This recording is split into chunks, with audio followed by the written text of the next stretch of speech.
Hello जी।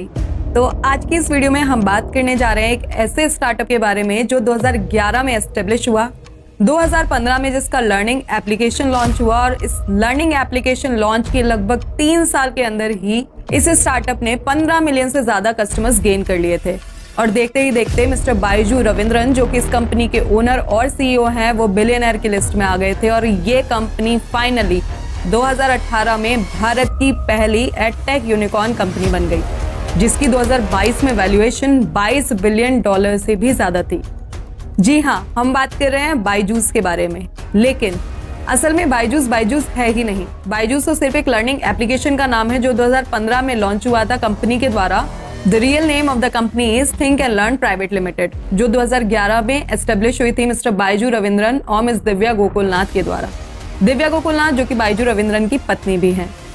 अब कैसे एक $22 बिलियन की वैल्यूएशन वाली इतनी बड़ी एडटेक कंपनी, जिसके पास फिलहाल 150 मिलियन से ज्यादा रजिस्टर्ड स्टूडेंट्स का डेटाबेस है, कैसे आज वो हर न्यूज चैनल, सोशल मीडिया और न्यूज़पेपर्स की टॉप लाइन में बनी हुई है, और इस बार अपनी पॉजिटिव इमेज की वजह से नहीं, नेगेटिव इमेज की वजह से। तो आइए जानते हैं क्या है बायजूस का असली सच।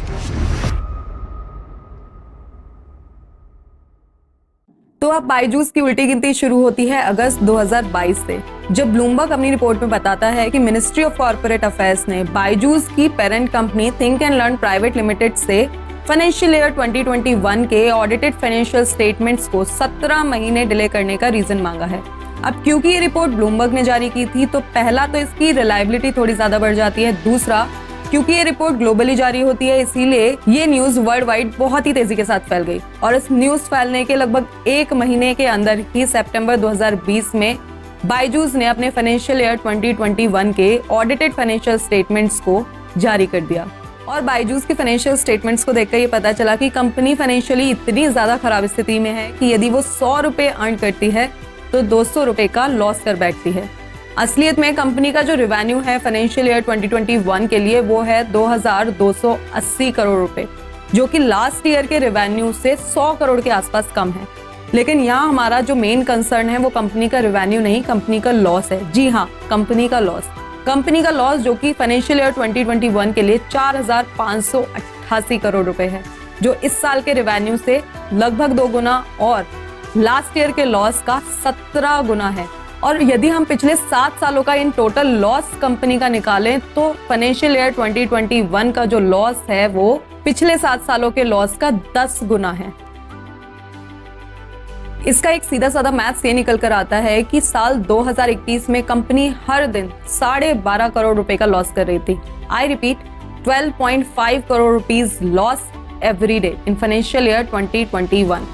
अब यहाँ एक सवाल ये उठता है कि यदि कंपनी इंटरनली इतनी ज्यादा खराब स्थिति में थी और फाइनेंशियल क्राइसिस से गुजर रही थी, तो कैसे कंपनी ने लियोनेल मेसी जैसी बड़ी पर्सनालिटी को अपना ब्रांड एम्बेसडर चूज किया। इससे पहले भी कंपनी ने शाहरुख खान को अपना ब्रांड एम्बेसडर बनाया हुआ था, जिसके ऊपर कंपनी 4 करोड़ रुपए का एनुअल पेमेंट किया करती थी। अब शाहरुख खान के बेटे आर्यन खान के ड्रग्स इश्यूज के चलते शाहरुख खान से तो ये डील कैंसिल हो गई, लेकिन कंपनी ने उससे भी ज्यादा खर्चा करके लियोनेल मेसी को अपना ब्रांड एम्बेसडर बना दिया। खैर, मिस्टर बायजू रविंद्रन और उनकी कंपनी की जो क्रिटिसिज्म की लिस्ट है वो थोड़ी सी लंबी है, तो उस लिस्ट को फिलहाल के लिए यहीं पर पॉज करके हम देखते हैं कि यदि कंपनी इतने ज्यादा लॉस में थी तो इस तरीके के खर्चे करने के लिए, ब्रांड एम्बेसडर को पेमेंट करने के लिए कंपनी के पास पेमेंट कहां से आता था, कंपनी के पास पैसे कहां से आते थे। तो चलिए समझते हैं कंपनी का फंडिंग मॉडल। तो कंपनी के पास फंडिंग के 2 मेन सोर्सेज हैं। पहला सोर्स है कंपनी का खुद का बिजनेस रेवेन्यू और दूसरा मेन सोर्स है फंडिंग फ्रॉम एक्सटर्नल इन्वेस्टर्स, और ये इन्वेस्टर्स ज्यादातर फॉरेन इन्वेस्टर्स होते हैं। तो चलिए समझ लेते हैं कि आखिर बिजनेस रेवेन्यू से कंपनी किस तरीके से पैसा अर्न करती है। तो जो बायजूस है वो एक सब्सक्रिप्शन बेस्ड मॉडल पर काम करता है। तो जब भी कोई बच्चा कंपनी का कोई कोर्स परचेज करता है तो वो एक फीस देता है कंपनी को। उसके अलावा यदि कोई और सर्विसेज जैसे कि test series, mentorship, live classes, इस तरीके की सर्विस को अवेल करना चाहता है तो उसके लिए वो सब्सक्रिप्शन लेता है कंपनी का। कंपनी की जो कोर्स फीस है वो लगभग 50,000 से लेके 1.5 लाख तक के बीच में ऑन एन एवरेज लाया करती है। तो इससे कंपनी का एक अच्छा खासा रेवेन्यू जनरेट होता है। और यदि डाटा के हिसाब से देखें तो फाइनेंशियल ईयर 2021 में सिर्फ और सिर्फ इस कोर्स फी और सब्सक्रिप्शन बेस से कंपनी ने 320 करोड़ रुपए का रेवेन्यू जनरेट किया था।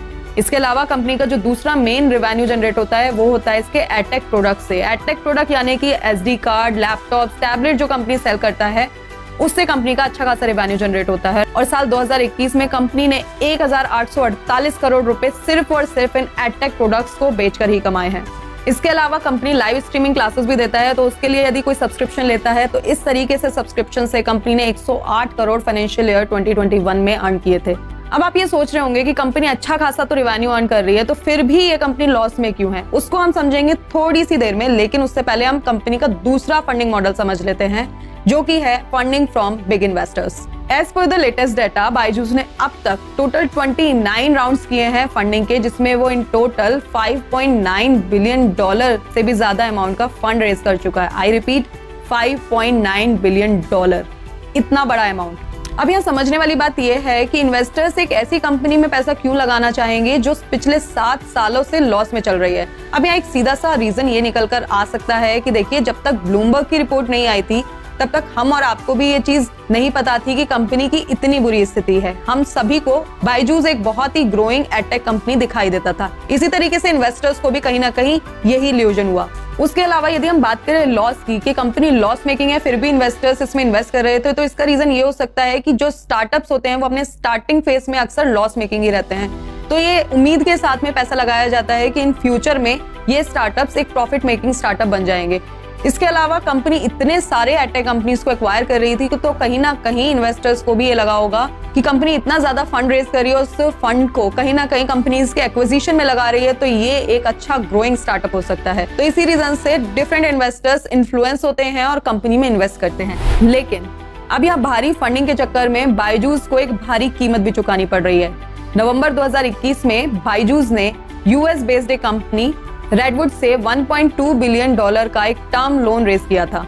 अब क्योंकि बायजूस टाइमली अपने फाइनेंशियल ईयर 2021 के ऑडिटेड फाइनेंशियल स्टेटमेंट्स को सबमिट नहीं कर पाया था, इसी रीजन से कहीं ना कहीं जो लोन की टर्म्स और कंडीशंस थी वो ब्रेक हो गई और रेडवुड ने कंपनी को कहा कि कंपनी कुछ अमाउंट का पेमेंट इमीडिएटली कर दे रेडवुड को, जिसके लिए बायजूस ने मार्च 2023 में रेडवुड के साथ एक रीनेगोशिएट डील भी रखी थी। लेकिन कहानी में एक और ट्विस्ट तब आता है जब कंपनी 6 जून को ड्यू होने वाले एक इंटरेस्ट का पेमेंट, जो कि $40 मिलियन का था, रेडवुड को नहीं कर पाती और उल्टा रेडवुड और रिलेटेड पार्टीज के ऊपर ही केस फाइल कर देती है हाई हैंडेड डिमांड्स को लेकर। तो ऐसी कंडीशन में, ऐसे केस में कोई कंपनी यूएस बेस्ड कंपनी से तालमेल बिठाने की बजाय यदि उन पर उल्टा केस कर दे, तो इस कंडीशन को हम आ बैल मुझे मार वाली कंडीशन ही बोलेंगे।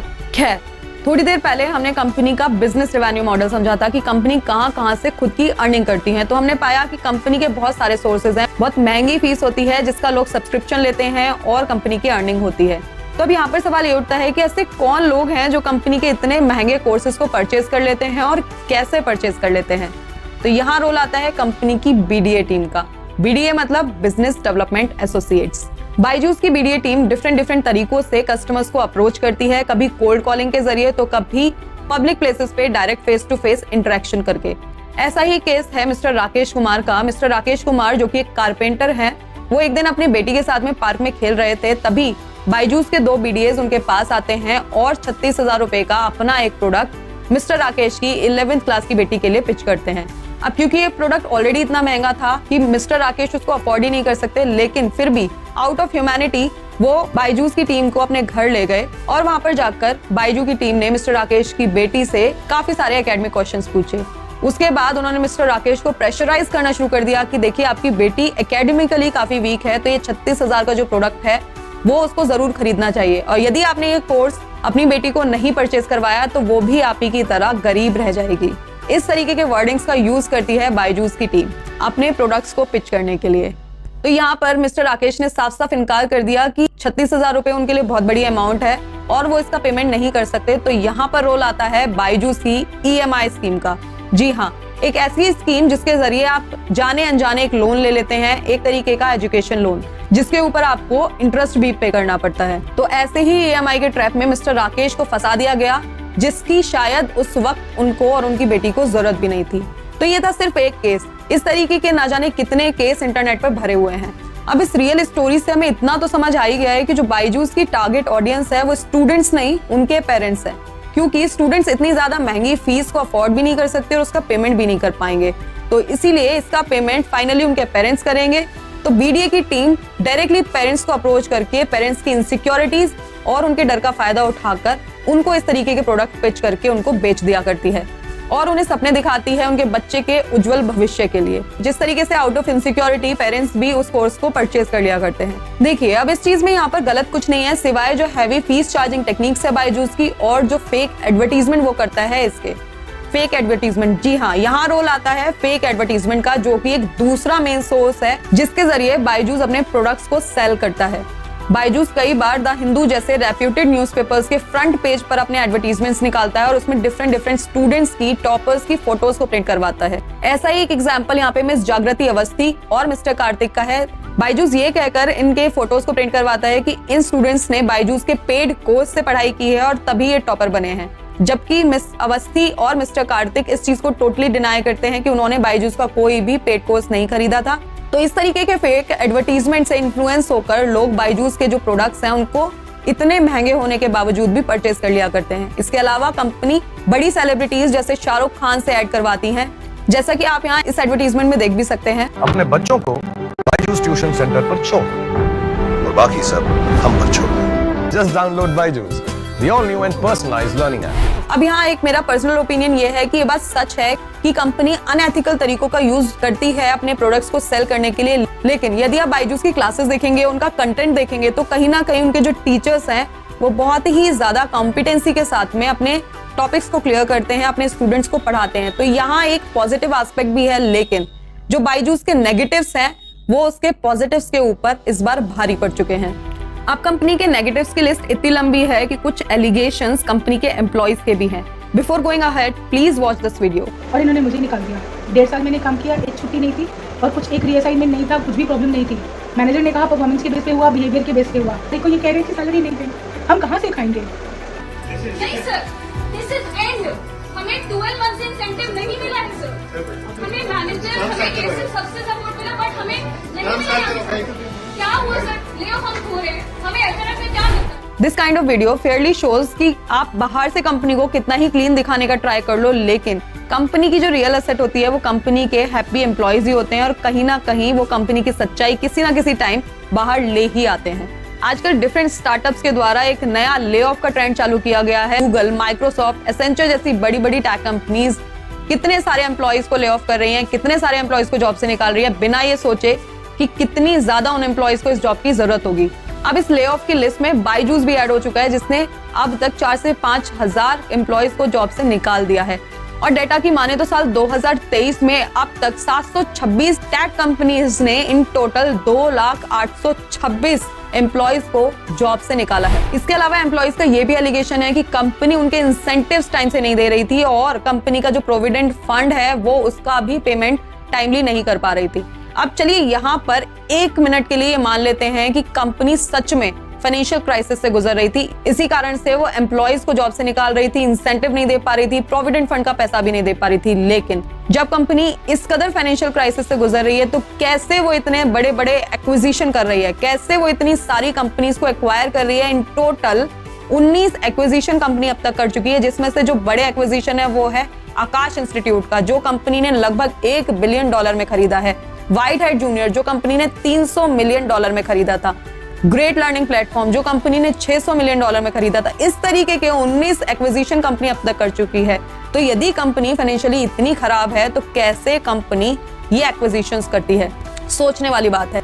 इसके बाद कंपनी डिफरेंट स्पोर्ट्स को भी स्पॉन्सर कर देती है, इतनी खराब स्थिति में होने के बाद भी। 2019 में उसने इंडियन क्रिकेट टीम की जर्सी की स्पॉन्सरशिप ली थी अगले 3 साल के लिए। 2020 में कंपनी ने इंडियन प्रीमियर लीग, जो कि केरला में ऑर्गेनाइज हुआ था, उसको स्पॉन्सर किया था। और 2022 में बायजूस ने फीफा वर्ल्ड कप की ऑफिशियल स्पॉन्सरशिप भी ली थी। कैसे कंपनी इतने सारे खर्चे कर रही है? अब यहाँ इससे एक बात तो तय है कि यहाँ जो मेन प्रॉब्लम है वो कंपनी के फाइनेंसेस नहीं, कंपनी की प्रायोरिटीज हैं। क्योंकि कंपनी अपनी प्रायोरिटीज को निश्चित नहीं कर पाई, क्योंकि वो ये नहीं समझ पाई कि उसकी प्रायोरिटीज उसके एम्प्लॉयज हैं या फिर डिफरेंट स्पोर्ट्स को स्पॉन्सर करना या फिर डिफरेंट कंपनीज को एक्वायर करना, इसीलिए कंपनी इस कदर फाइनेंशियल क्राइसिस से गुजर रही है। क्योंकि कंपनी के जो क्लासेस हैं, कंपनी का जो कंटेंट है, टीचर्स हैं, वो कहीं ना कहीं बेटर परफॉर्म कर रहे हैं कंपनी की स्थिति से, क्लासेस का कंटेंट अच्छा है, टीचर के पढ़ाने का तरीका अच्छा है, इतनी ज्यादा कंपनी को फंडिंग मिल रही है, इतना ज्यादा बिजनेस रेवेन्यू जनरेट हो रहा है, उसके बाद भी कंपनी लॉस में है। तो यहाँ प्रॉब्लम मैनेजमेंट में है, फाइनेंसेस में नहीं। और सच में ये जो इशू है वो बायजूस के लिए तो कंसर्न की बात है ही, साथ में हम और आपके लिए भी एक बड़ा कंसर्न है, क्योंकि इस तरीके की ऑर्गेनाइजेशन हमारे और आपकी इनसिक्योरिटीज और डर का फायदा उठाकर कहीं ना कहीं हमारी हार्ड एंड मनी को और हमारे भविष्य को खतरे में डालती हैं। तो आज की ये वीडियो में बस इतना ही। मिलते हैं जल्दी एक next I opening case study के साथ में। तब तक के लिए आप ये सोचिए कि इस वीडियो से आपको क्या सीखने मिला और हमें कमेंट सेक्शन में जरूर बताइए। तो यदि वीडियो आपने यहाँ तक देखी है तो उसके लिए बहुत बहुत धन्यवाद। Please do share this video more and more.